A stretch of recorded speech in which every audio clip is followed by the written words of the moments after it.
Olá, seja bem-vindo ao meu podcast. Meu nome é Joacir de Castro, sou historiador formado pela Universidade Federal do Paraná.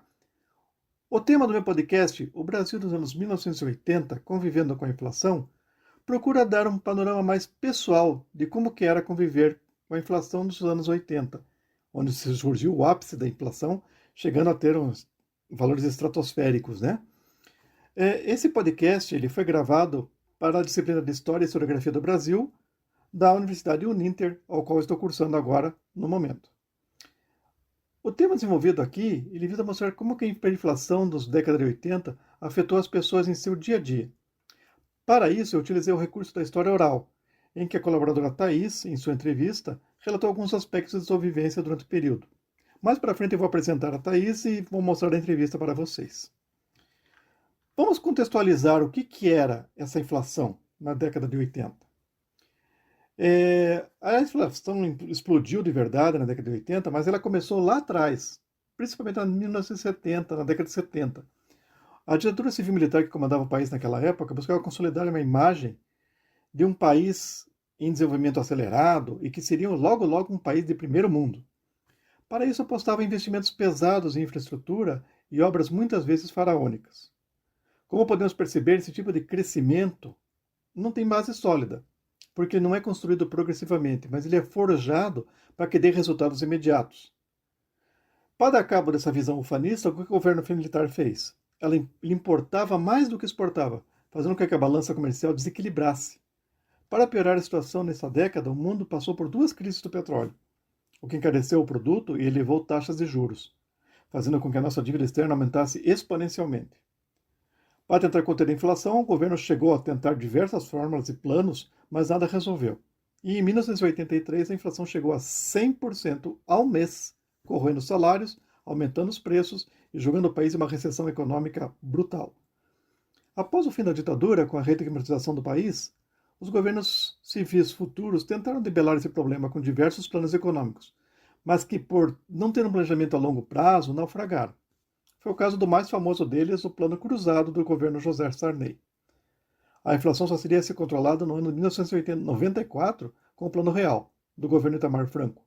Sendo bem estruturado e planejado, ele conseguiu dominar a inflação e fazer o país se livrar do fantasma da hiperinflação. Como eu já explicitei antes, a ideia desse podcast não é o de explicar os anos da hiperinflação da década de 1980 através somente dos fatos históricos, oficiais, que são meramente números, mas buscar como as pessoas comuns encararam esses fatos e de como elas conviveram com eles. Isso enriquece a história porque traz mais do que números frios em uma planilha. Ela traz a vida e a experiência de quem realmente a viveu. Ver a história por esse prisma somente é possível através da história oral. É a dela que eu me valho para fazer esse pequeno podcast.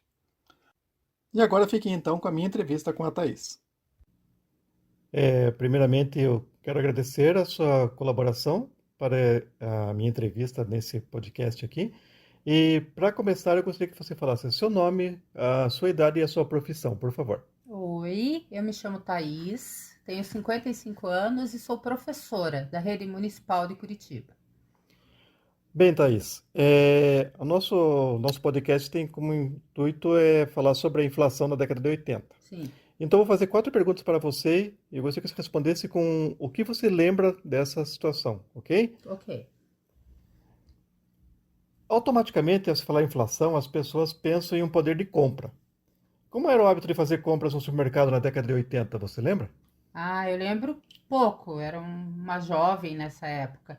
Mas assim, uma coisa que me marcou foi que a gente recebia o salário e tinha que ir no começo do mês fazer a compra para o mês inteiro, porque senão, se você deixasse para comprar assim em partes, você não conseguiria comprar tudo que precisava até o final do mês, porque o dinheiro ia acabar. Perfeito. E havia escassez de produtos? Sim, sim, havia sim. Na minha memória, eu sempre lembro da fila do leite, que eu era a mais velha dos filhos, então a minha mãe mandava eu ir lá na fila do leite, porque e também não eram muitos litros para cada um, e eu ia lá todo dia lá para a gente fazer a compra do leite. Lá eu ficava na fila e a mãe depois vinha comprar. Perfeito. Você lembra se havia alguma forma de manter o poder de compra dos salários? Você já recebia salário naquela época? Eu já comecei a fazer os meus estágios e eram remunerados. Aí uma das coisas que eu lembro é que a gente recebia em dinheiro, não tinha conta bancária nessa época. E o que acontecia sempre era assim: se a inflação ficasse muito alta num determinado período, a gente tinha o gatilho, que daí era uma atualização do valor do seu salário durante o mês mesmo. Perfeito. E para encerrar, então, Thaís, eu queria que você dissesse para mim, você vê diferenças daquela época de inflação alta com o que acontece hoje em dia? E se tem diferenças mesmo, quais são essas diferenças para você? Sim, com certeza a gente vê muitas diferenças. Uma delas é isso, que você pode planejar as suas compras durante o mês. A gente sente que o dinheiro tem valor hoje em dia, que eu posso me programar para fazer uma poupança, para comprar uma coisa no futuro. Então, com certeza, hoje está muito melhor. Perfeitamente. Obrigado, Thaís, pela sua colaboração. Tudo bem.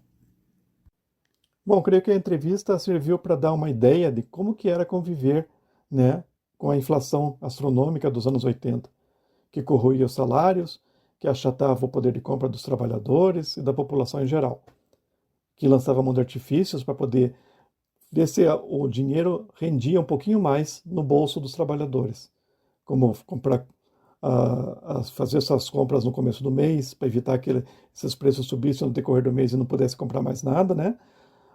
Através dos gatilhos que o governo lançava a mão para poder evitar que o poder de compra dos salários fosse tão achatado assim.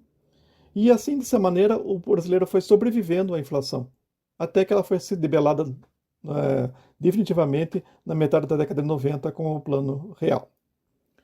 E assim eu finalizo esse podcast, agradeço a audiência de vocês, peço que vocês comentem aqui o que vocês acharam, se você tem lembranças desse período, comente aqui embaixo, faça um comentáriozinho, o que se lembra de mais de interessante que aconteceu nesse período, faça uma contribuição com a gente aí, e agradeço novamente pela audiência, muito obrigado, até a próxima.